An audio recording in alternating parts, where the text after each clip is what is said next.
Hello, everyone, and welcome back to another episode of Non Sequitur Nerds. Tonight, we're going to need you to gather the Dragon Balls and wish for the Avatar to return because we're talking American American versus Japanese anime. Joining me as always, my buddy Ian. How's it going, bud? Much better than that cold opening. Yeah, I know, right? It came out. It started strong. And then I have a Yeah, hard. I you have a hard turned into a candy in my Looney mouth. Tune. I have a hard candy in my mouth. Okay, I like Uh-huh. I like Werther's caramels. All right, I'm an old man. All right, old man. Exactly. When are you gonna send me some? Um, you're only really an old man if like I go to your house next and you just have like a dish, like you have a ceramic dish that has like a lid on it that you keep next to the couch table or something like that. That is what makes you the old man. Well, There's also got to be something in there, like there's also gonna be like random things in there, like paper Buttons. clips or paper clips and buttons and the keys to a Volkswagen Scirocco. So Rock. I don't even know what that is. you'll have to Google that. I'm gonna have to now. Oh, and those random little strawberry candies that have like the gooey center that nobody knows where to get, but everybody has had one. Yes, They're delicious, yes, by the way. yes, yes. Well, tonight we're not talking about hard candy. We're going to talk about eye candy. And what we mean by eye candy is what we consider, traditional Japanese anime versus what we're going to call American anime or, American cartoons in the anime style. Yep. And I feel like this is a topic that's really kind of derisive on the internet. Very much so. The way this kind of came to mind to me actually for this topic this week is I was on Reddit, surprise, surprise, earlier this week, Right. and I was looking at the anime thread, or the subreddit, and there was somebody posted a clip from How Not to Summon a Demon Lord. Okay. And it was just a 30-second clip, and the thing was basically just like, holy crap, the voice actress, the way the voice actress did this like feral scream just sent shivers down my spine. Okay. And it was the English dub version, but it wasn't tagged or anything like that. And there was only a few comments on it, and one of them was already downvoted a few times. It's basically some jackass saying something to the effect of, "Oh my God, my ears are bleeding! How dare you post the English dub without putting some kind of tag on it. You should, like burn in the pits of Tartarus or something like that." Like, okay, And I'm just like, really? Really? I get it. I've got a lot of friends like anime that they refuse to watch anime dubbed. I have friends that refuse to watch subs. For me, it depends a lot on what I'm doing. If I'm actively watching an anime, truthfully, like, I'll just watch whatever, if it's dubbed or subbed, whatever queues up first. If it's something like, if I have it on as background noise while I'm, doing something else, it will always be dubbed just so I can kind of passively listen to it. I don't have to keep turning, looking to read what's going on while I'm doing something else if it's background noise. But I'm not gonna knock people that only watch anime one way or the other. It's personal choice. I mean, I don't get, this is one of those topics that I don't get why people get so heated about of subs versus dubs. I just don't have the mentality to get it behind that argument. I mean, it's watch it how you're gonna watch it. I mean, right. And I think for some people it's really a yes, a cat just walked by me right in front of my camera. For some people, it's the mindset is, and I know some folks that they prefer watching the subs over the dubs, but they don't have any issues with the dubs. Right. For some people, it's the mindset of the English translation doesn't always line up directly with the original intent of the Japanese version, because of the mouth flaps, right? Like you're not going to always be able to match those mouth flaps. I mean, otherwise it's going to look like a 1970s Godzilla movie, right? In which case it's almost hilarious to watch at that point. Dude, those old movies were good though. I mean, they're a fun they're a fun watch. Yes, they really were.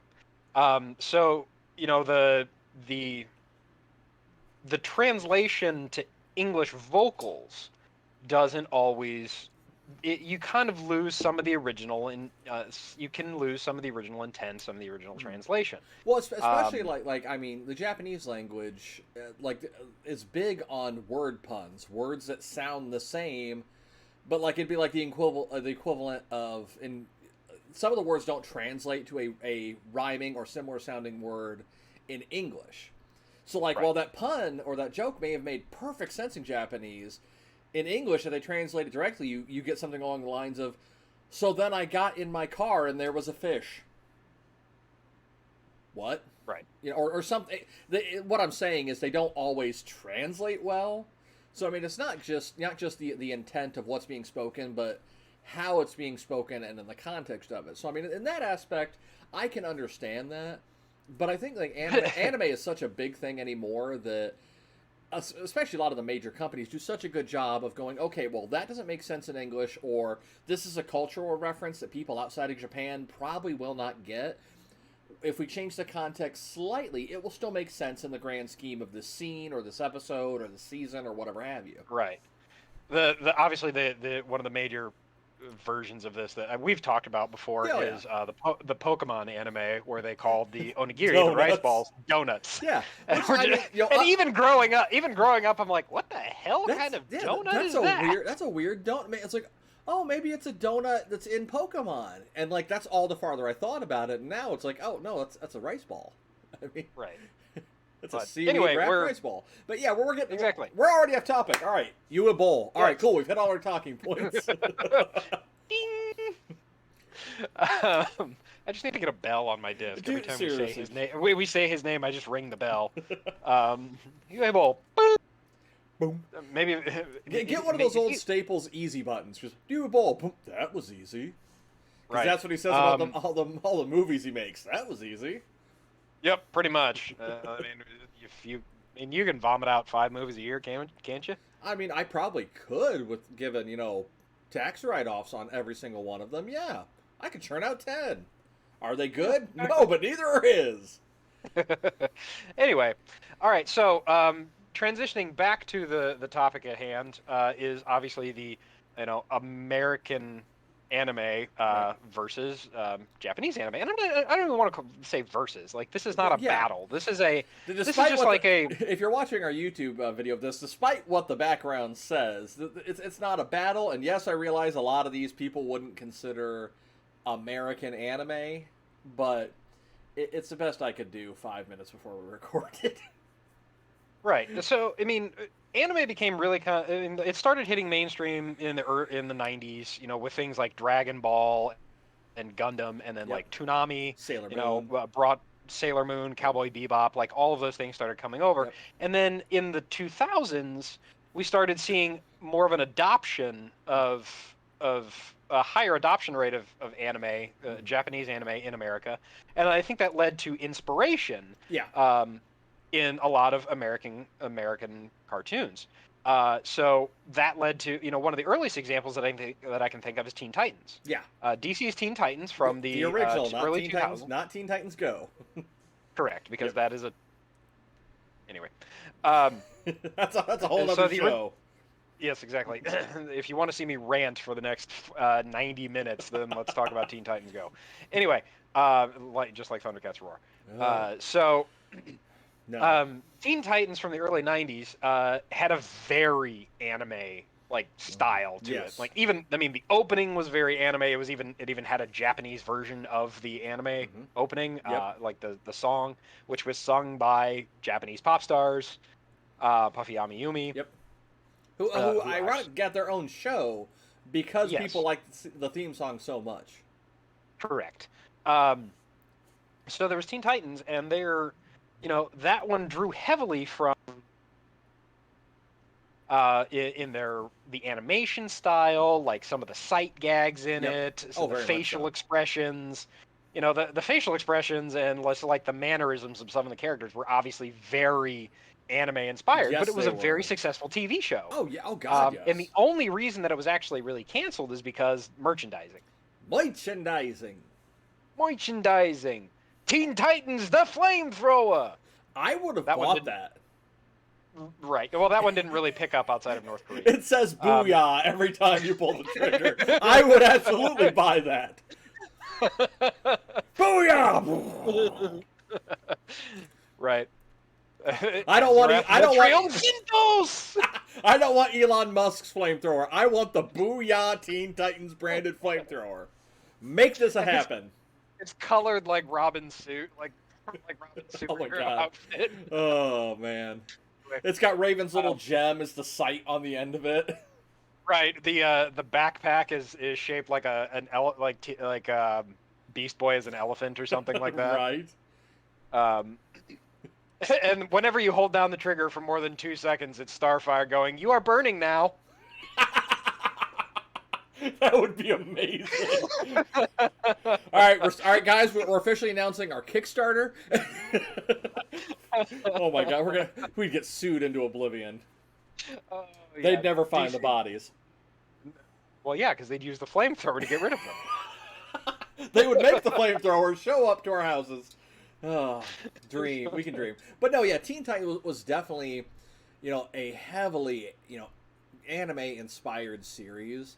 I mean, that was when I first started watching, that was one of the first things I noticed about it, beyond the excellent writing in that show, was a lot of, like you said, the sight gags, the little teardrop on people's heads, like, just all kinds of different stuff like that. And it didn't look out of place is the thing. It fit for, like, what during the, the quote-unquote normal animation, which was very much I'd say Batman the Animated Series inspired, but not a direct copy of.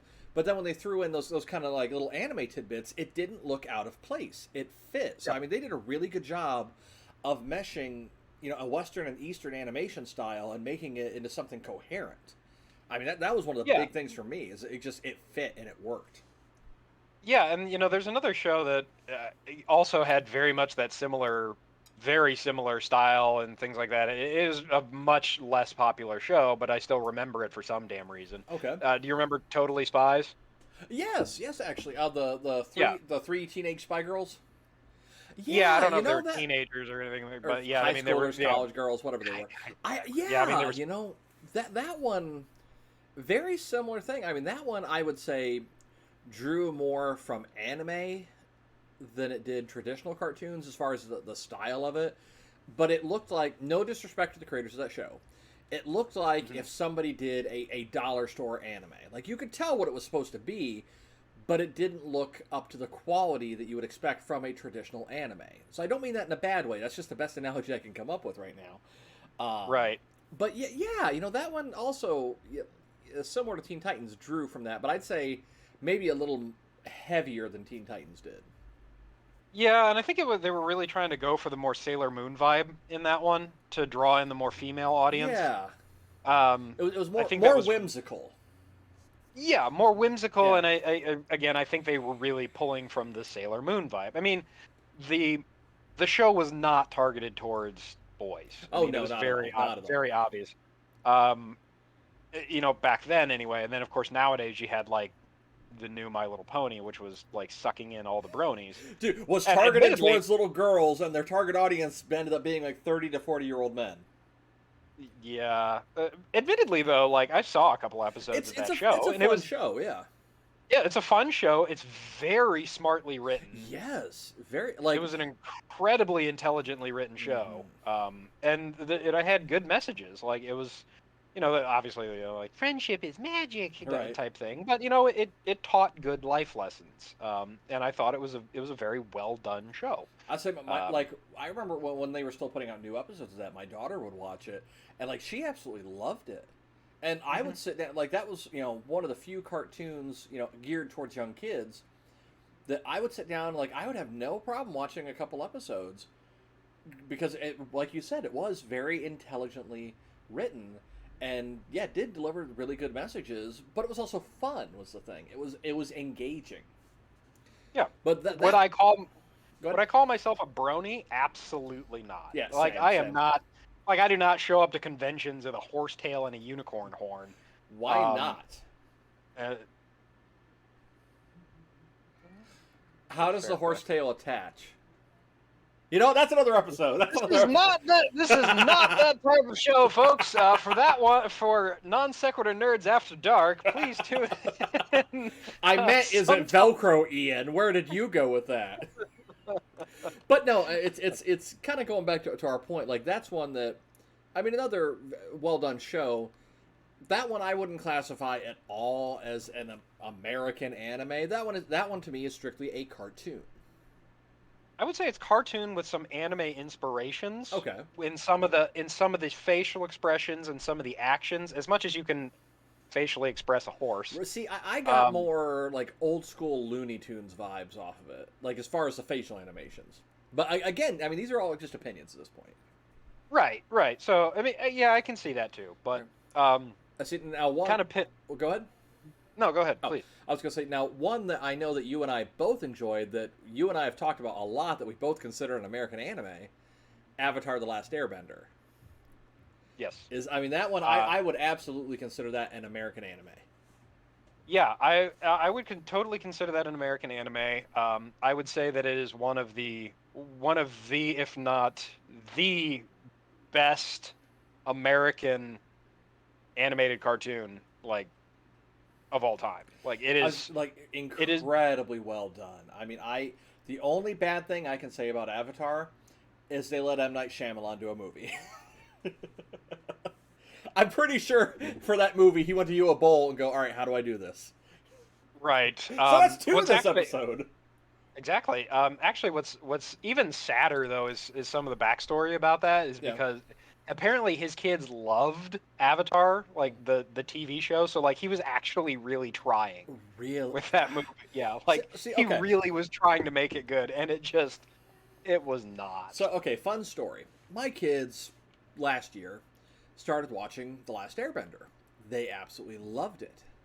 So I'm like, hey, you guys know, or I didn't remember, I didn't even bring it up, but like scrolling through Netflix, Hulu, whatever, they saw the movie and like, Dad, there's a movie? And I said, yeah, guys, but I'm going to be honest, you're probably not going to like it. Oh, we want to watch it. We want to watch it. You're probably not going to like it. Oh, let's watch it. Okay. So I put it on. They go through it. My son goes, is that it? Like, yeah. He goes, I'm glad that's over because that sucked. Just... I have never, like, usually like he'll go, yeah, this movie is boring, can I go do something else? He was sitting through it waiting for something good to happen from beginning to end, and then went, I'm glad that's over. That sucked. Keep in mind, kid, this is an allegory for life. He was 9 at the time and recognized that sucked. Sorry, kid, this is an allegory for life. Sometimes you really want something special to happen and it just doesn't. Right. Yeah, so that one was that one was rough. I would say that the Avatar movie is this generation's version of the Super Mario Brothers movie. Oh God, I never even thought about grouping those two in the same category, but dang, there they are. Yeah, man. Yeah. And on that depressing note, so yeah, Avatar: The Last Airbender is obviously an American, Nickelodeon, right. A Nickelodeon cartoon series. Written by two very much white guys, but draws such heavy inspiration from Asian cultures. I mean, the fighting styles are based upon Asian fighting styles. Well, they actually, correct me if I'm wrong, but for like the fighting, didn't they actually have people come in and effectively do, I don't want to call it mocap, but they're like, all right, here's how we want this scene to go, fight it out for us, we'll take videos so that we have reference of how this fight is actually going to look. Okay, I thought Avatar was one that did that. Yeah, I'm pretty sure they did that. They had reference actors, reference martial artists come in, and do mildly choreographed fights, and so that's kind of how that went. But I thought so.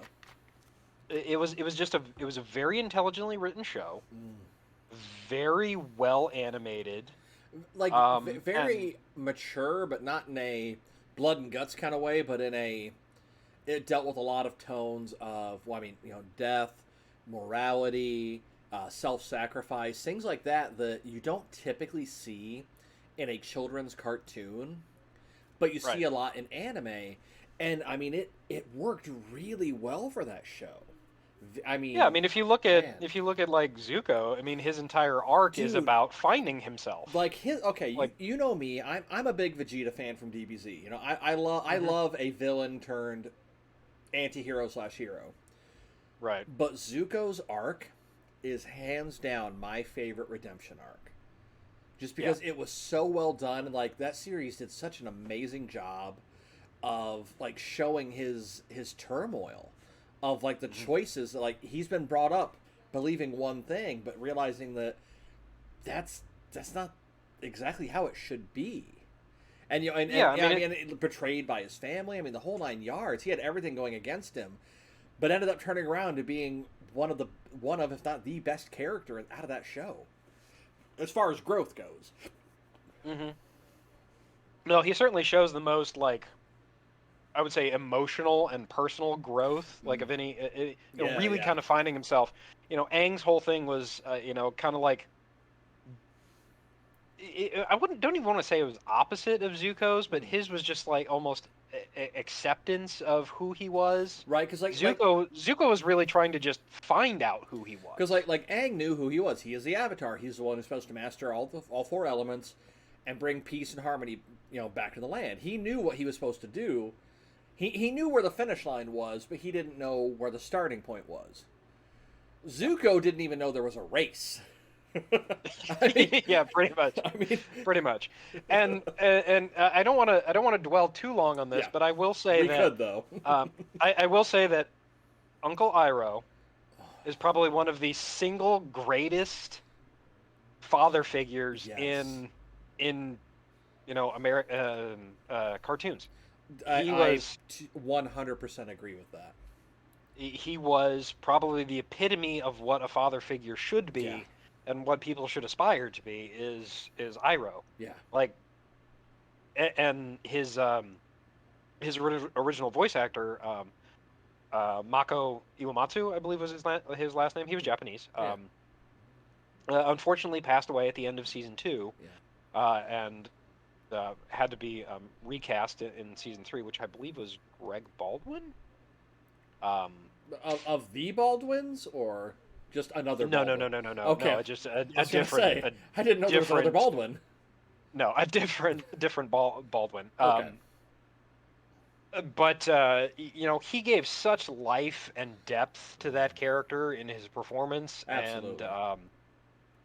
his obviously there's the famous scene in season 2 where he celebrates the birthday of his deceased son and Yep. sings that song, Hmm. and it just like gets you right every time, Well, just straight to the heart. the newer voice actor, I was actually reading a thing recently about it. That at almost every con that he's at, people ask him, "Well, hey, can you sing that? Because you can do the voice." And he says, "No, that's not my song." And like Yeah, out of respect for the original voice actor, he does not sing it. He's like that was his song. yeah, and yes, that I believe that is Greg Baldwin. I believe is the actor. So I need to, I can confirm that, but yes, Greg Baldwin. Okay. Because he also provided Mako was doing other voice work at the time. Mhm. Famously was, and we can use this as a kind of a transition point. Okay. Also was famously the original voice of Aku in Samurai Jack. Oh my god, I never made that connection. Yes, Uncle Iroh, lovable Uncle Iroh, is also the voice of Aku in Samurai Jack. I never Um, made that connection until just now, and my mind is kind of blown here. we Oh may my have to give god. Tim a few minutes to reboot his brain. We need an Yes. editor so they can just put a loading bar on my forehead right now because I'm processing that Uncle Iroh is Aku. This is Yes. Yes. The very much ultra dorky villain of Samurai Jack. Um, oh my god. yeah. Greg Baldwin also then took over his role in Samurai Jack to finish out that character as well. And then Well, I mean, obviously he famously came back and reprised Uncle Iroh for Legend of Korra, and came back and did Aku for the final season, the final season of Samurai Right. Jack. Well, I mean, it just kind of shows, how good he was at imitating the original voice. That, like, hey, he's doing other stuff, bring him on. Yeah, I mean, if you listen to them side by side, you can obviously hear, Right. That you can the hear the differences. difference. Right. But anyway, so yeah, but then from that point, obviously, we can transition to Samurai Jack. Yeah. Um, See, to me, go ahead. I obviously Samurai Jack is very heavily anime inspired, Mm-hmm. but I do not consider that an American anime. It is Yeah. it is an American cartoon, oddly enough, created by a Russian. I believe Genndy Tartakovsky is Russian. I mean, Um, probably. probably. If not, we're sorry. Right, of Eastern European descent. We'll There we go go. with There that. you go. He might actually be Ukrainian. I don't, sorry. Um, but yeah, so Samurai Jack is to me a very very intelligently done, very well written um, American cartoon. But I would not consider it in the genre of American anime. See, and I agree with you on that one. I mean, it obviously. I mean, Samurai Jack is obviously very Japanese inspired. I mean, it deals with a lot of. I mean, for one, the main character is a samurai. If you couldn't gather that from the title, he fights Right. a traditional, Asian style demon.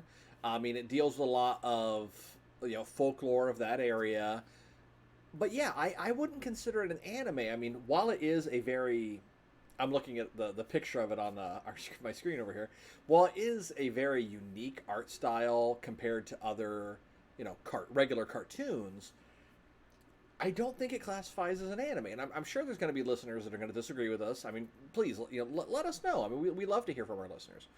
Right. But I wouldn't consider that an anime. It's Yeah. it's really good though. Don't get me wrong. No, it's really good, and I would I would lump it in similar to another show of ours that we really liked, but one of those ones that was unfortunately canceled before its time. Johnny Bravo. Not quite. I was close. All right. Which is You another were one of close. which is another one of his creations, actually. Right. I mean, if we 6 degrees of Kevin Bacon this thing, then yes, you were close. All right. Because it was another Cartoon Network show. All right. Megas XLR. I am still waiting on likeness rights. Okay, so running joke about Megas XLR real quick. When that show came out, our buddy Kevin and I watched it. And our first response was, why are the main characters us? Like, Kevin and I? Because at the time, like, Kevin still very much looks like, Coop. Coop, thank you. And at the time, I looked very much like Jamie. Yep. So, like, the running joke was, who do we talk to get our check? Right. But, I mean, like, Megas was one that, I mean, obviously very heavily inspired on pick a mech anime, put it on a dartboard, throw a dart, that. I mean, it took tropes from Gundam, from Evangelion, from Macross, from, I mean, Voltron, Robotech. I mean, you pick it, and, like, they pretty much went, okay, everybody find all the cool Japanese robots you can and throw them on my desk, and I will make a cartoon about this. But we're going to Americanize it by making the head of the robot a muscle car. Yep. But you know what? It was an awesome series. Like, that's one that I would love to see that get a reboot. But at the same time, I'm scared that it is going to get a reboot because I think that that's one of those that, if you can't tell, I thoroughly enjoyed it. I would be afraid that a reboot would try to modernize it too much. But at the same time, it's like, I want to see more of that world. Like, I'd even be happy with like a comic continuation, which I think they did for a while, but it wasn't so much a continuation as it was, and I might be thinking of something else, but if I remember right, it wasn't so much a continuation as it was, here's other stuff that the guys are doing in between episodes. Like, it would, like, extra villains that didn't have anything to do with the main story arc or whatever, but that's one that 100% is inspired by anime. Right. So here's a fun trivia fact for you guys. So the voice of Jamie is Steve Bloom, famously Spike Spiegel in Cowboy Bebop. He's famous for being Steve Bloom. Yes, he's famous for being Steve Bloom. Um, the voice actor for Coop Okay. was David DeLuise, the son of Dom DeLuise. Really? Yes. That kind of, being a child of the 80s, which if you haven't listened to our 80s episode yet, it's now available. Hearing that the DeLuise name is still in multimedia like that warms my heart a little bit, because like Dom DeLuise, like he was a delight. As a child, I loved hearing his voice. So it's to me that is kind of a nice little warm bit of nostalgia in my heart to know that his son is doing stuff. I was not aware of that. That's really cool. Yep. Yeah. So there's a fun nugget for you. Yeah, so. That's pretty cool actually. So kind of transitioning a little bit further into the more newer stuff. There's some other American anime shows or American cartoon shows that I'm not going to touch on Legend of Korra, because obviously that is it's a spin-off of Avatar.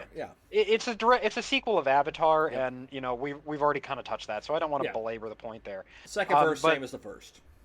Pretty much. The Boondocks, Aaron McGruder's The Boondocks. Yes, very heavily anime inspired. I mean, look at some of the fight scenes in that, and tell me that okay, let me rephrase that. Not so much anime inspired as it is Asian culture in general inspired, because look at those fight scenes and tell me that that's not something you would have seen in an old kung fu film. Well, there's that, and then there's some of the over the top action things were inspired by those kung fu movies.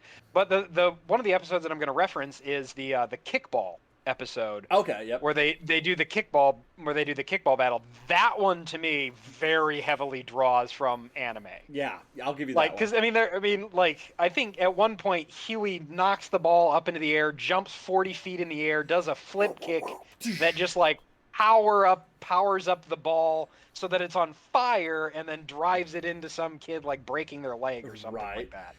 Oh yeah, so, I will give you that one for sure. So yeah, that one definitely anime inspired. Sorry, I keep looking down at my arm because I scratched my arm and I realized that I hit a scab. Oh, ouch. So yeah. Now kind of segueing from that a little bit, there are a lot of the stuff we've talked about are things that are very inspired by, but there's a lot of other American cartoons that I don't want to say pay homage to, but reference anime. One that comes to mind for me is another Cartoon Network show. It's weird. Cartoon Network has a lot of cartoons. Who'd have figured? Amazing World of Gumball. Which, okay, yes. The first time I watched that show, I'm like, what LSD fever dream did I fall into? And now it's like, oh, Gumball's on. There's an episode, I remember specifically that it's like it's revealed that their mom was part of, I don't even remember what exactly, but their mom was part of some kung fu assassin society or something. And I know the episode. Yeah, and their friend, and one of her old teammates or whatever, the kids are friends with their daughter. Well, the two moms get into a fight. Literally the entire animation of the episode changes from traditional Gumball animation to effectively DBZ. And they have a full-on anime fight in the school, and I'm watching. This is after I started watching it. I'm going, I want to see more of this. I want that as a show. Can we make this a spinoff? The Secret Life of Nicole Watterson. But that episode's the one that comes to mind is the most heavily anime inspired. Anime inspired. Thank you. The words of things. But there are other little snippets here and there of things that are definitely kind of I don't want to necessarily say tributes, but they're little nods to other schools of thought of animation. And there's a lot of newer cartoons that you'll see stuff like that. Another one that you and I have talked about before that sadly got canceled and is another Cartoon Network show, OKKO. Yep. That one, is very much in that American, what do people call it, bean animation? Because everybody's just drawn, it's just circles. They're all little beans. But that one is very heavily anime inspired. And I have to mention my favorite episode of that show. KO, like he thinks his mom is depressed because he thinks that she gave up her life as a superhero because he was born. So he tries to do something nice for her, and he comes up with this idea of finding one of her old villains and tricking them into coming back into town and fighting her so that she can have one last really good fight as the hero that he knows she is. Well, his mom is the age group that Ian and I are in. So this entire episode is a love letter to the people of our age group that they know are watching this show. The villain, and I always forget his name, Jonathan Davies. Lead singer of Korn. What the heck is his name? Oh, I know exactly who it is, but is it Jonathan Davis? I forget his name every time I try to recall him. Yeah, Jonathan Davis. Okay, Jonathan Davis is the lead. He is voicing her villain, and his entire like monologue dialogue back and forth with her is referencing like lyrics or song titles that you and I listened to in high school. If you have to find if you haven't seen it, watch a clip. It is just, especially if you're around the same age group as Ian and I, it is absolutely worth watching. It is an absolute delight to see that part. But anyway, that's another show that is very, in my opinion, anime inspired, but tries to stay true to what it is, which is a cartoon. I think there's other shows out there. Some of them that Ben 10 is another one of those. Generator Rex, which were actually all really the same animation team, or producers, and we're pretty similar shows. I mean, they had a crossover between them at one point. Well, I mean, Jimmy Neutron and Fairly Odd Parents had a crossover. True.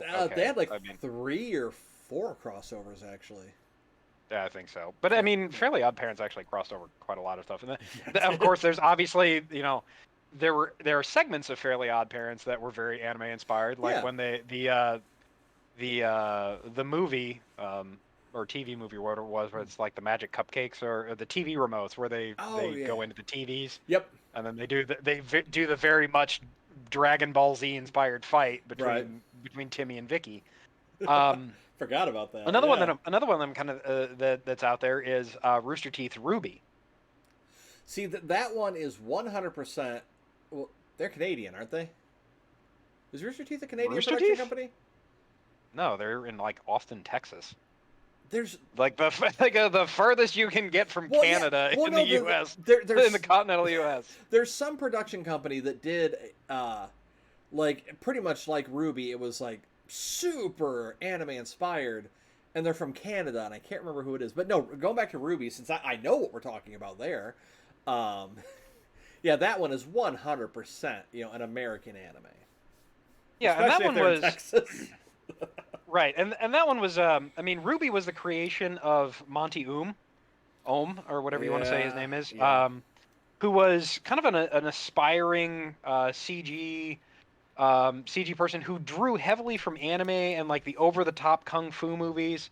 Go and check out Dead Fantasy on YouTube.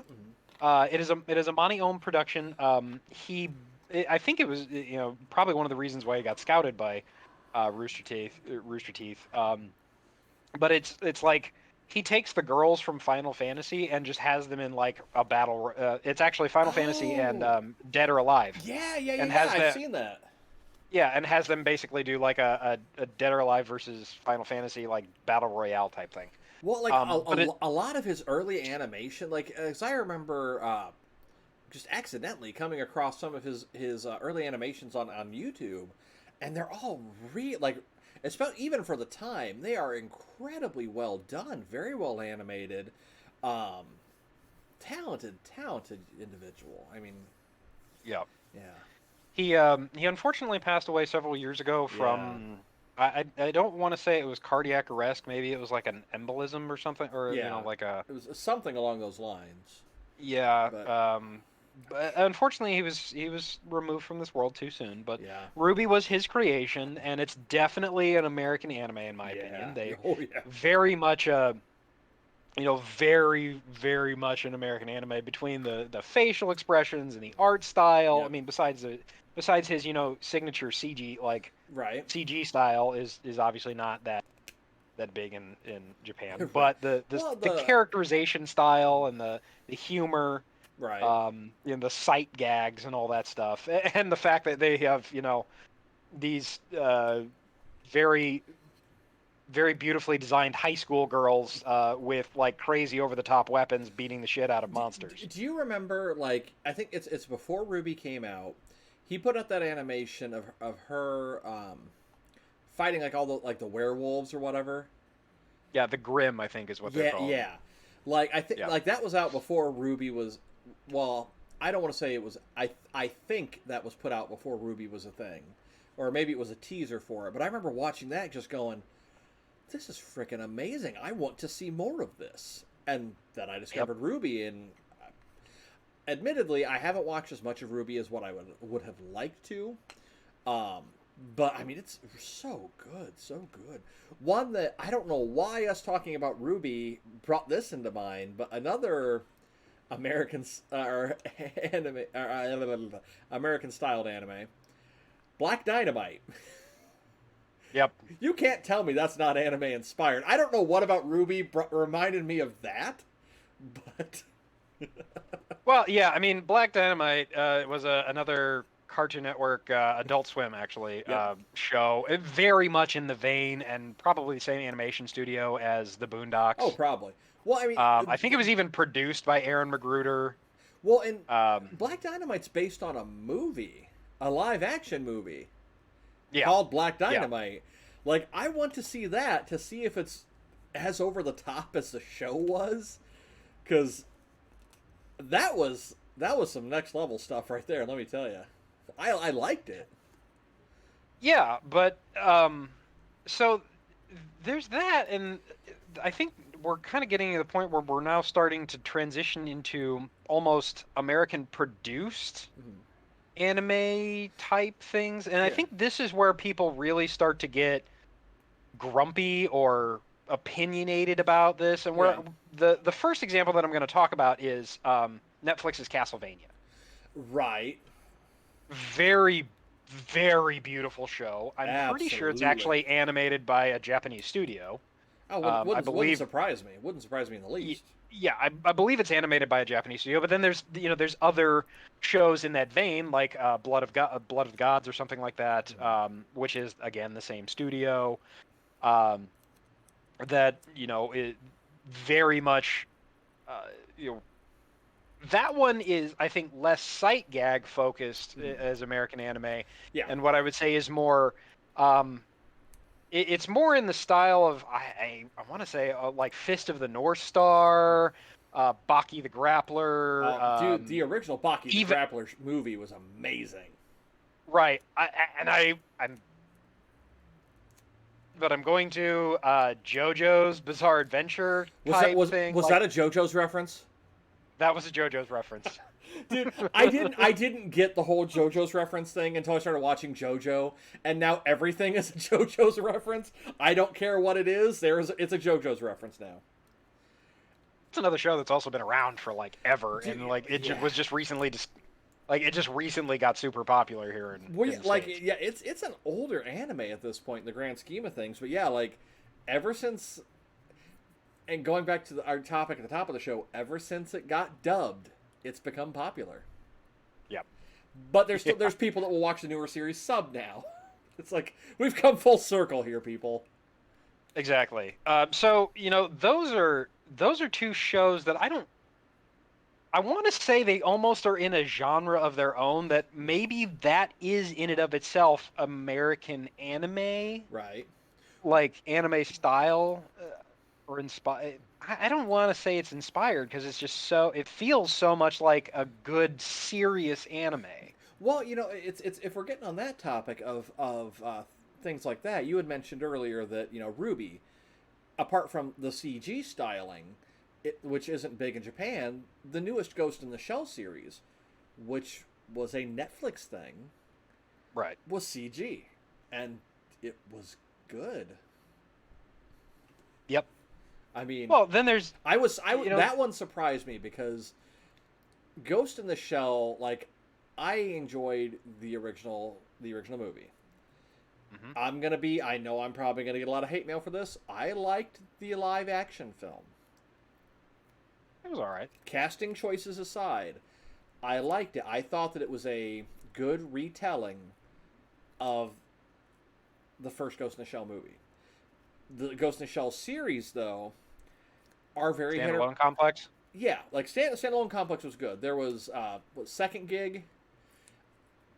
Well, standalone complex, I believe that was the first season Yep. of the original production IG run, and then it was Second Gig, I think, was the second See, season second, or like, something like I that. don't know if they changed writers, but it's like Second Gig just it didn't feel the same to me.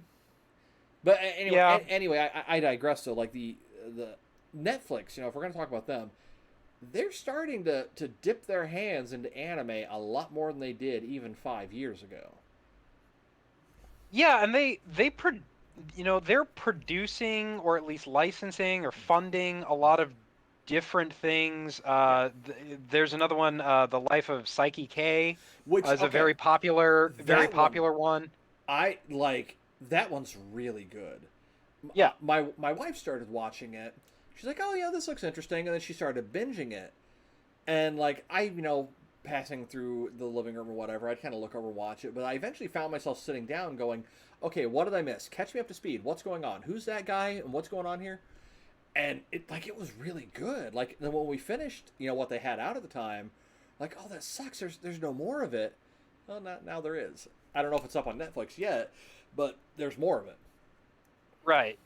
Yeah. So the Life of Psyche K is another Netflix, funded produced show. Right. There's if you look at I had it now and now it's flitted away from me. But I mean, if you look at like Crunchyroll, they have Tower of God, Yep.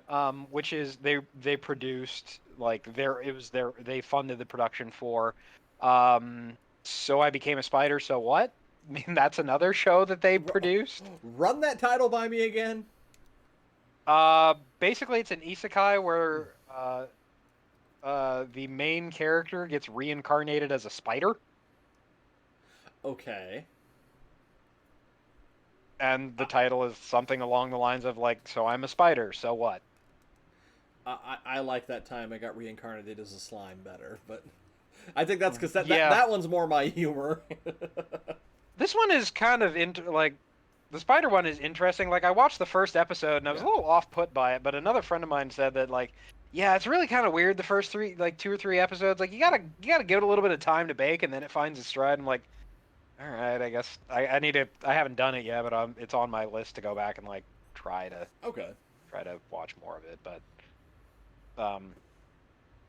yeah, so there's these shows now that another Netflix one, Brand New Animal. Oh yeah. Uh, have you seen that one? That's one that's been recommended to me, and I haven't gotten around to watching it yet. Yeah, it's Studio Trigger. So Yep. if you're a fan of Gurren Lagann, Yes, I am. Promare, um, oh, Anything that's good. I mean, right, Kill la Kill. I say I'm a fan of Studio Trigger. I mean, I love their animation style. I love the way they do things. I want just more. Right, their brand of humor is definitely admit that. You cut out like mid sentence there. Oh, that's weird. Their brand of humor is what? Their brand of humor is not for everyone. I Yeah. will Oh, fully admit that. yeah. Like I have like one of my really good friends detests Studio Trigger. Like hates I think I know what you're everything. talking about. Yeah, like hates everything that they do, with the exception of Brand New Animal. He actually liked Brand New Animal. Mhm. Um, but yeah, that's another show that I thought was very well done. I really liked it.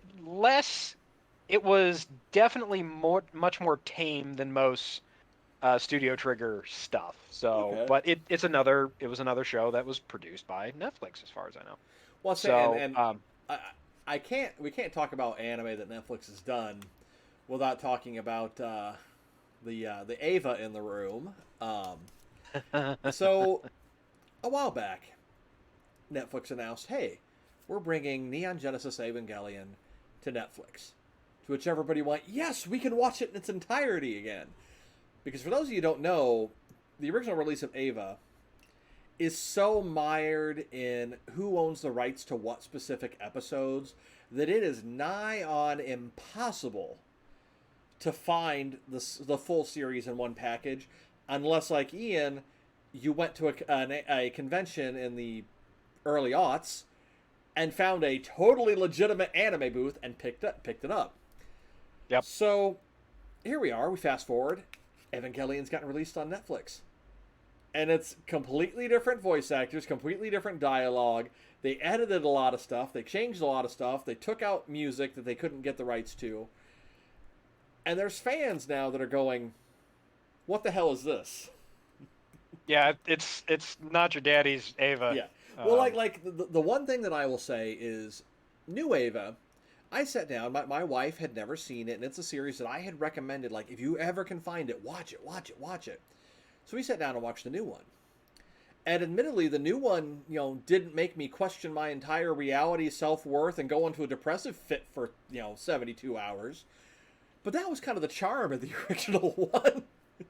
But I mean, I think that given today's thoughts and whatnot, it does a much better job of showing, like, how trauma and PTSD and things of that nature affect people and how people deal with it. Versus the original anime was everything is death, you're death, everything sucks, you suck, we're all gonna die. And that was pretty much it. I mean, I'm oversimplifying the original Ava. It was a masterpiece for its time. But I think like Netflix tried to update it, kind of modernize it. And a lot of people were really torn on that. And it seems like typically when it comes to animated anime, Netflix seems to have a pretty good track record of success. The flip side of that, and I think you know where I'm going with this, is Netflix's live action anime adaptations do not have a good track record. Do we dare talk about the live action Death Note? Because I don't want to. That is a big bee in my office. Holy crap. Never mind, it's just a really big fly. I'm okay. Hi, how you doing, folks? All right. Hey, folks, well, we have discovered that Tim is a giant wiener. Well, no, there was, like, seriously, a 3-inch long, like, wasp, hornet, bee, mutant hybrid thing in the house yesterday. We don't know how it got in. We've never seen this particular Zeppelin before. And I thought it was another one that somehow got in. It's just like a frickin' horsefly is flying around my office. Okay. All right, well, the Hindenburg is back. I have named the fly Hindenburg. Well, hopefully he'll Hindenburg its way into somewhere else. Yes. but no, yeah, their live action anime does not have the best track record. Which, I mean, I know it's not animated, obviously, but I mean, it is a American produced anime product. Anime byproduct. Adaptation. Anime byproduct Adaptation. is the better term. Yeah, right.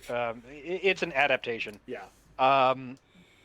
Yeah, we could probably do a whole other show about,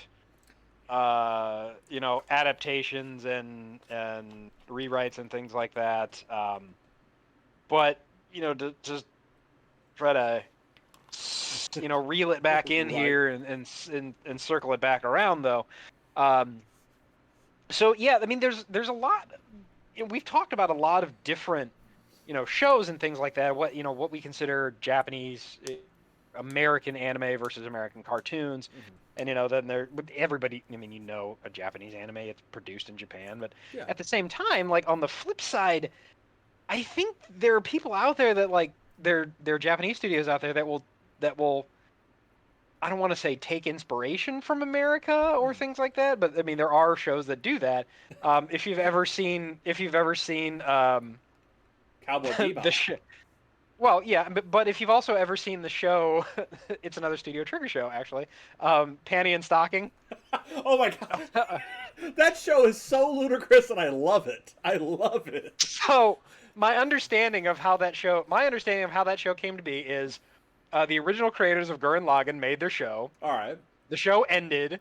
And then they were like, we need something else to do. And then Drawn Together, the American cartoon, was on at the time. They're like, Oh we God. really want to make something like that. Like just something completely inane and crazy. Right. Let's make that in an anime. And That so that's that's the perfect background story. Yes, and it fits with Studio Trigger's MO. Yes, it does. Oh my God. So yeah, Panty and Stocking is not drawn in an anime style at all.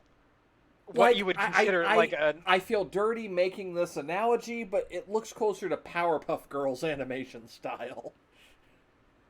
It does, but it also has like the the magical girl transformation segments where it then switches to like a more anime style. Yep. But it's just such a...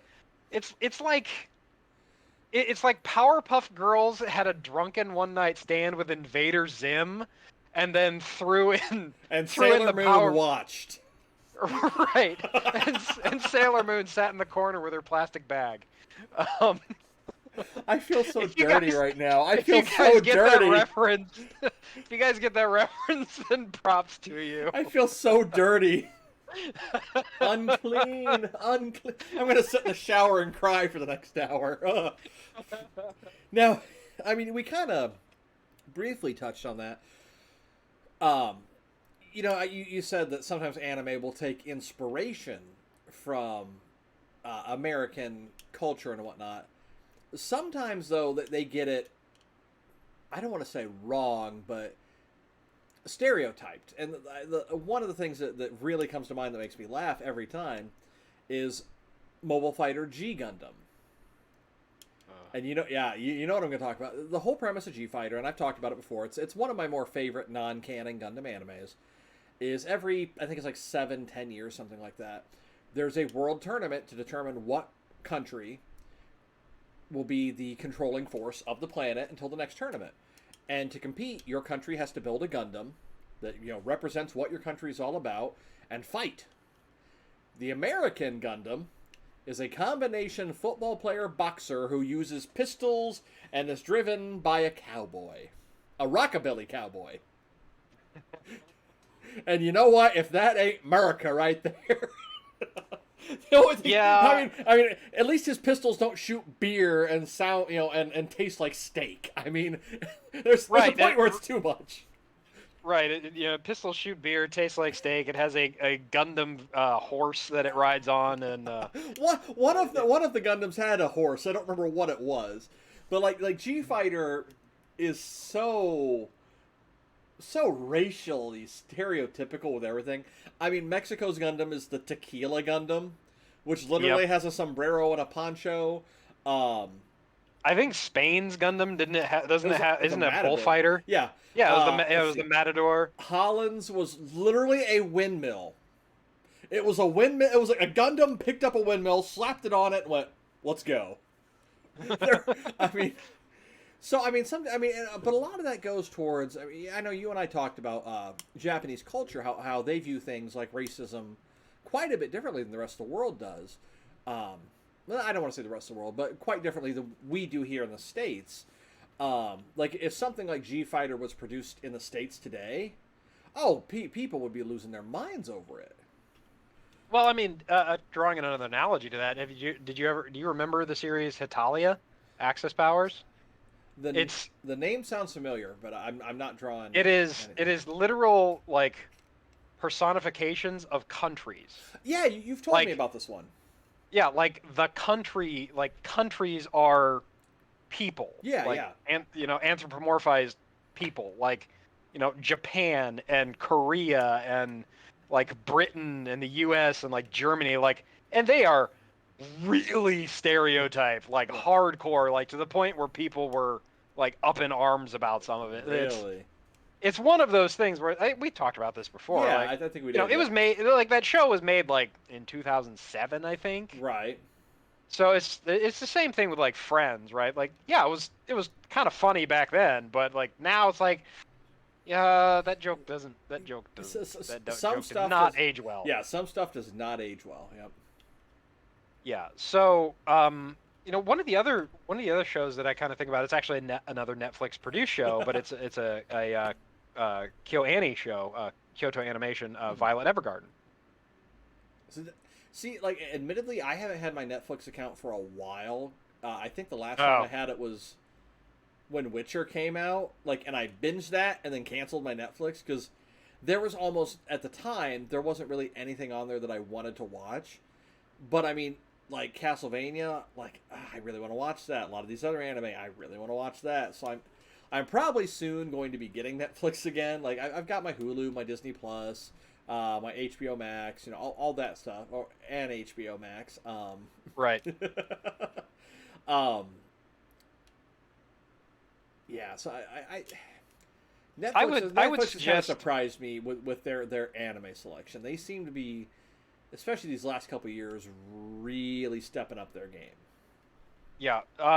Violet Evergarden is one of those anime, Mm, one of those rare anime, I think, that I can't remember them using a trope like at all. Like really? it is 100%. If it is a trope, it's probably something that's so minuscule that you just gloss right over it and don't Really? realize it. Like they don't do like the weird facial Mm, expressions. They don't do like the I think maybe I guess if you want to go with a trope, like they have like the big boobed secretary and that's about it. But I mean, that's kind of a um, given. I mean, they don't do like the weird comedic cut-ins or things like that. Like it is an exceptionally serious show and a very powerful show. Like just one of those beautiful. mhm. Not only is the show itself beautifully animated, but it just has such a powerful message to it. And it was so refreshing when I watched it that it was because it was so serious. Like it didn't have like they do some lighthearted things, Yeah, but it but they don't do wasn't it. a They don't. comedy series.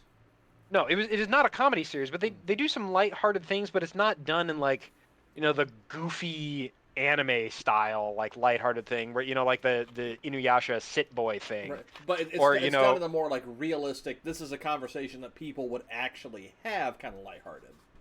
right. The Okay. main character is basically a like a child soldier who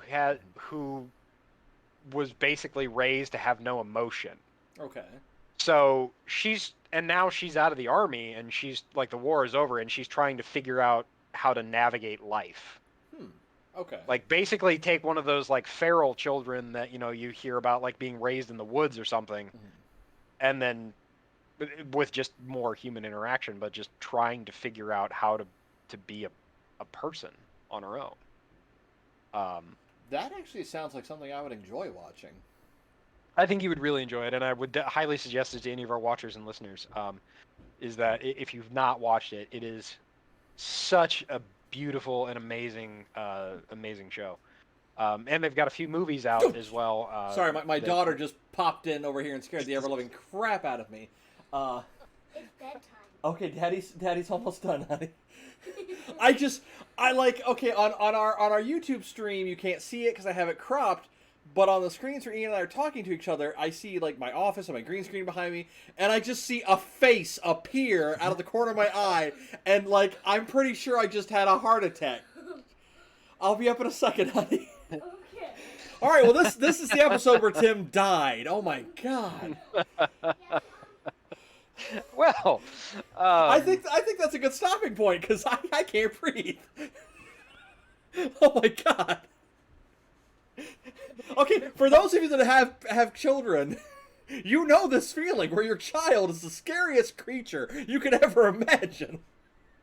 Oh my god. considering and what you won't see on the video, but considering that all I saw was this little face just slowly lean around the green screen. Oh my god. And like um, my daughter is like you've met her, Ian. My daughter is one of the sweetest people ever. Like she doesn't like hurting bugs. I mean she's just the sweetest little thing ever, and just terrified the ever living crap out of me. Oh my god. yep. So anime and American anime. There's it seems like whew, okay, breathe Tim, breathe. Whew. It seems like American shows tend to pay homage or flat out imitate Japanese anime more than it is the other way. But it just kind of goes to show that like anime is such a big part of world culture now that, you know, as the old saying goes, imitation is the best form of flattery. I mean, I imagine there's a lot of American animators, American producers, American voice actors that have watched anime or grew up watching anime that are making their shows and go, well, hey, you know, what if we did this thing, you know, kind of like this scene from this show? And, you know, famously, Robin Williams was huge into Evangelion and anime. Like really? yeah, you didn't know that? Yeah, I was not aware of No, that. it is a well-known fact that in Robin Williams' office, like his personal office, he had a Unit 1, Really? an AV Unit 1 statue that sat on his desk. Oh, that is amazing. Um, Yeah, I didn't know he was a fan of that. Which is kind of sad if you think about it, that he was a huge fan of a show that deals with, you know, depression and things of that nature. I mean, it just, yeah. man, now I'm sad and had a heart attack in one night. This show is a roller coaster of emotions, and I can't handle it right now. Yeah, Man. but, you know, there's others out there like Dave Chappelle is famous for, you know, for being into anime and gaming. You know, well, the same thing with Robin Williams. Like Robin Williams played World of Warcraft, and Well, he loved the Zelda franchise, hence his daughter's name. right, which is Zelda Williams, Yep. Which they did a commercial for Nintendo. They did, together, yep. And it was for the DS. It was a very heartfelt commercial too. Yes, it was. It very beautiful, very beautifully done.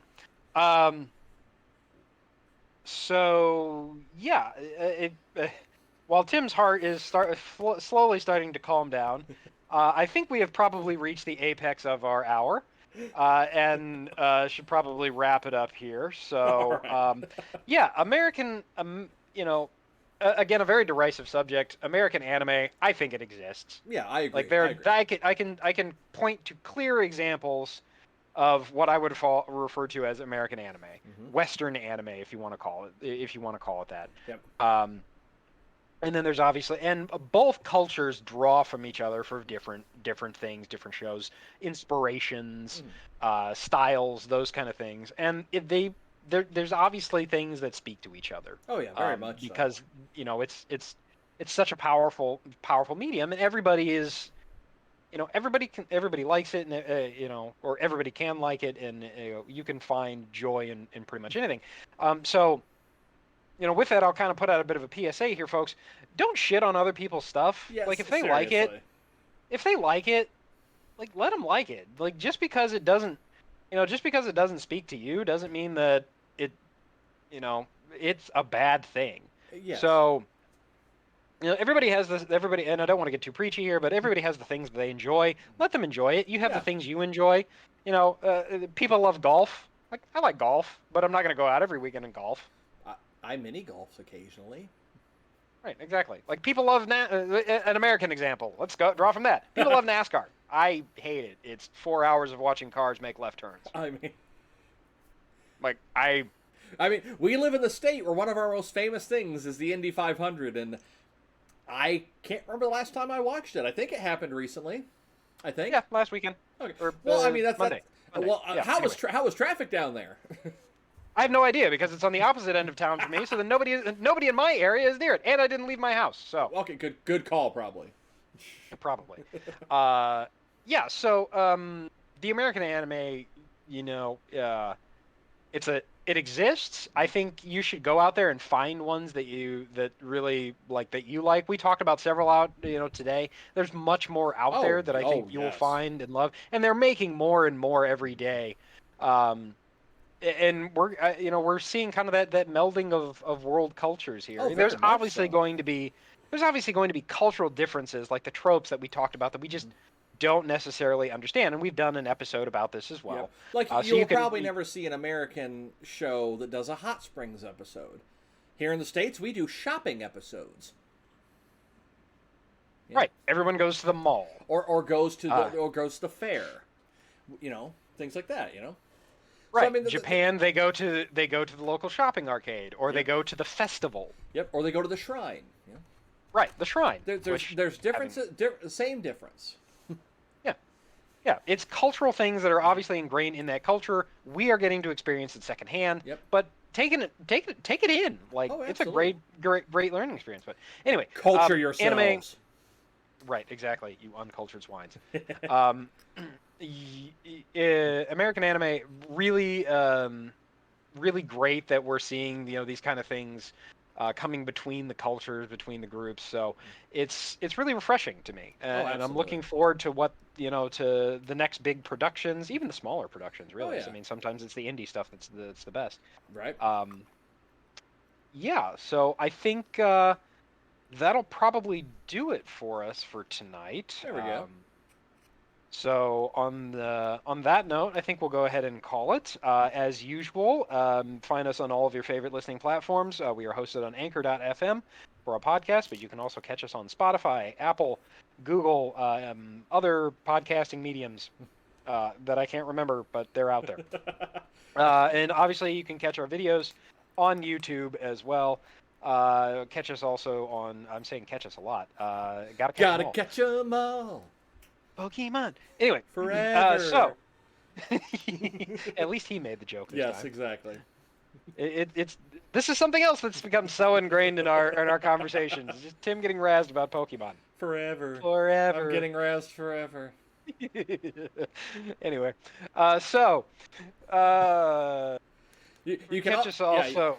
You can also find us on Facebook and Twitter at Non Sequitur Nerd, and our website, which is probably horribly out of date right Oh, now. probably. So, anyway, I think that'll probably do us for tonight, folks. Thank you for listening. As always, I'm Ian. And I had a heart attack. My name's Tim. We'll catch y'all Good later, night. folks. Thanks for listening.